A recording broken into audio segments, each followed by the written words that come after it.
My name is Anshu, everybody, and I am the founder of International English Academy. Hi everyone, my name is Shilpa and I work at IEA. And I and Shilpa are working together towards starting a new aspect of the Academy, which deals with something that is very important. In this reaction video, we're going to watch a TED Ed video, which talks about very important issue.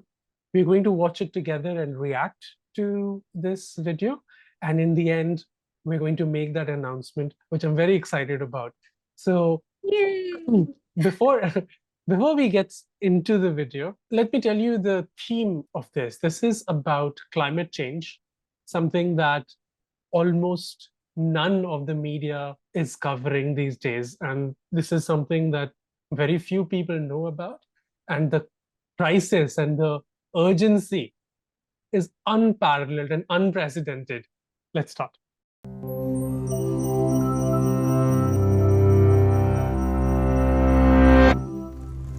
While we're already feeling the devastating effects of human-caused climate change, governments continue to fall short on making and executing emissions pledges that would help thwart further warming.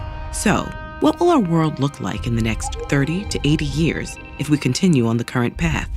While it's impossible to know exactly how the next decade will unfold, scientists and climate experts have made projections, factoring in the current state of affairs. This future we're about to describe is bleak, but remember, there's still time to ensure it doesn't become our reality. It's 2050. We've blown past the 1.5 degree target that world leaders promised to stick to. The Earth has warmed 2 degrees since the 1800s, when the world first started burning fossil fuels in mass scale. Reports on heat waves and wildfires regularly fill the evening news. Summer days exceed 40 degrees in London and 45 degrees in Delhi, as extreme heat waves are now 8 to 9 times more common. These high temperatures prompt widespread blackouts as power grids struggle to keep up with the energy demands needed to properly cool homes. Ambulance sirens blare through the night, carrying patients suffering from heat stroke, dehydration, and exhaustion. The southwestern United States, southern Africa, and eastern Australia experience longer, more frequent, and more severe droughts. Meanwhile, the Philippines, Indonesia, and Japan face more frequent heavy rainfall as rising temperatures cause water to evaporate faster and trap more water in the atmosphere. As the weather becomes more erratic, some communities are unable to keep pace with rebuilding what's constantly destroyed. Many move to cities where they face housing shortages and a lack of jobs. A resource squeeze is felt in newborn intensive care wards as the rising temperature and air pollution cause higher rates of premature and underweight births. More children develop asthma and respiratory disease, and rates balloon in communities regularly exposed to forest fire smoke.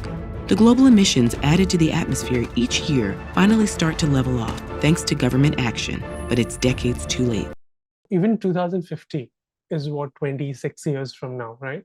Just a couple of decades away. The kind of horrific image that they have drawn, do you think it sounds like an exaggeration? No, not at all. We have seen rising temperatures in different parts of India as well. I come from Odisha. We have seen temperatures soaring above 40 degrees Celsius every year, and every year is a new record. It's around 45, 46, 47. So I think it's not at all an exaggeration. I completely believe that the way we are right now, if we do not kind of focus our efforts and resources into just replenishing what we have depleted, this is a future that is not exaggerated. It's true. I believe that. And it's not kind of a dystopian world that we project 200 years, 300 years down the line, right? Yeah. The scariest bit is, as you were saying, it is already happening now, It but is happening. this would increase many folds if we do not do things immediately. Yeah. And these are based on research. So this is an TED Ed video, which is very well researched. There's so many organizations that have published their reports about what is needed to be done. So the video started by talking about how governments are not able to comply with their own pledges of restricting their policies in a way that the 1.5 tipping point of temperature increase doesn't reach. So this is so important right now for not just policymakers, but also people who are selecting these policymakers. Like in India, elections are just round the corner. And the election manifestos that we have to look for such parties and such people who are aware of these things and are concerned about these things instead of just looking at how natural resources can be exploited to maximize the so-called development of people. Because it's extremely scary right now. And I'm surprised no one is talking about this. Yeah. I think even the leaders, the political leaders, a lot of responsibility is for industries as well, because they are the ones who are producing products and leaving out a lot of waste into the environment, whether it's sea, air, ground. I think having very strict rules, or at least rules that do not exploit nature to a point where it's not, you cannot take it back, right? This is what has been happening. And that time has come. Yeah, So we cannot push it in the come. future. Yeah. Absolutely, absolutely. I think turning a blind eye is pretty much foolish. When I was growing up, all these things that what you said we are doing, was there in our social studies, in our environmental science and all that, right? Yeah. But we used to see it as a moral thing to do, but it's not moral anymore. It's a question of survival now. As a result, by 2100, the Earth has warmed another 0.5 to 1.5 degrees. Over half of our remaining glaciers have melted. As the sea heats up, its volume increases due to thermal expansion. Together, this elevates sea level by well over a meter. Entire nations, like the Marshall Islands and Tuvalu, are uninhabitable, as large swaths of their islands are submerged. Some islands, like the Maldives, spend billions building interconnected rafts that house apartments, schools, and restaurants that float above its drowned cities. Resettled climate migrants in Jakarta, Mumbai, and Lagos are forced to abandon their homes once again as rising tides and extreme storms flood buildings and crumble infrastructure. Overall, 250 million people are displaced. Some affluent cities like New York and Shanghai attempt to adapt, elevating buildings and roadways. 10-meter-tall seawalls line the city's coasts. Children learn about extinct sea life which once inhabited the ocean's reefs, all of which have vanished thanks to rising surface water temperatures. Grocery prices skyrocket as food and water scarcity touch all communities. Fruits and products long grown in the tropics and subtropics rarely show up on shelves, as intense heat waves paired with increasing humidity make it deadly for farmers to work outdoors. Unpredictable heat waves, droughts, and floods cripple small-scale farmers in Africa, Asia, and South America, who previously produced 1/3 of the world's food. Hundreds of millions of people are pushed into hunger and famine. Climate predictions can feel overwhelming and terrifying, yet many of the experts responsible for these assessments remain optimistic. Since countries have first begun taking steps to lower their emissions, warming projections have shifted downwards. In less than a decade, we've reduced our projected emission rates so that we're no longer on track to hit nearly 4 degrees of warming. Policies that invest in renewable energy sources, cut fossil fuel production, support electric transportation, protect our forests, and regulate industry can help mitigate the worst effects of climate change. But climate experts have also stressed that current policies and pledges don't go far enough in speed or scale. Enacting real change will require bold solutions, innovations, and collective action. There's still time to rewrite our future, and every 1/10 of a degree counts. When we scroll on Instagram or any social media, how often do we come across such informations about the reality?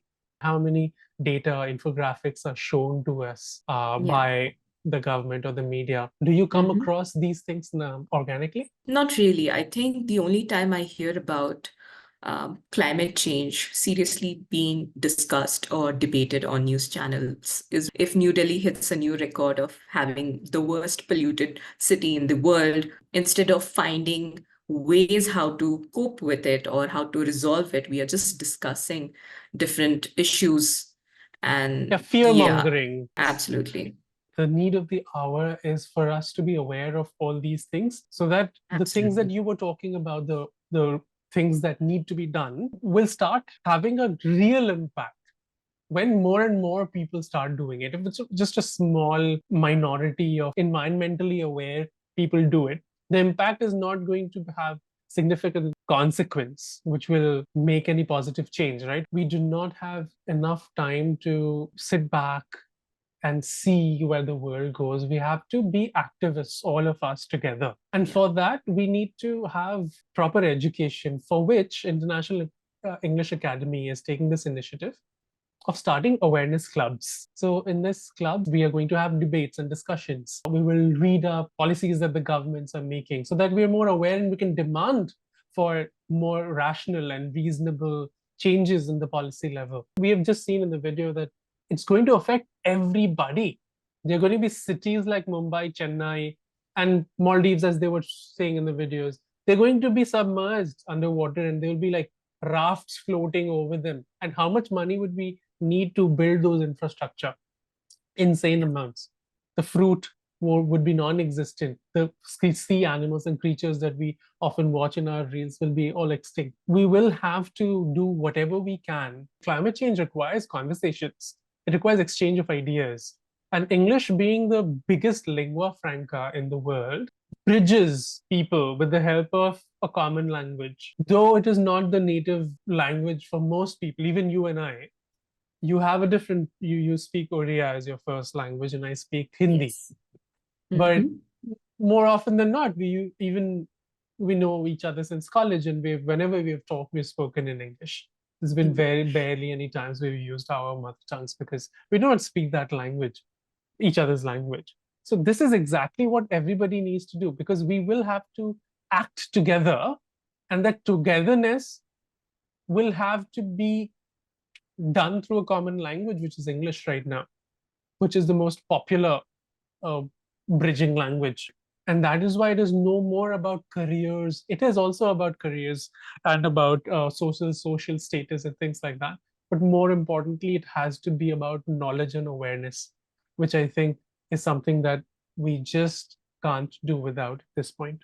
I think just adding on to what Anshu has said, learning English not only has the impact on making strong decisions, making the right decisions, it also gives you a key to have conversations across the globe. If you read different manifestos, if you read different contracts, if you listen to different conversations, a lot of these are happening in English.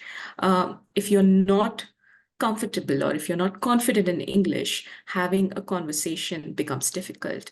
And this is where awareness clubs help.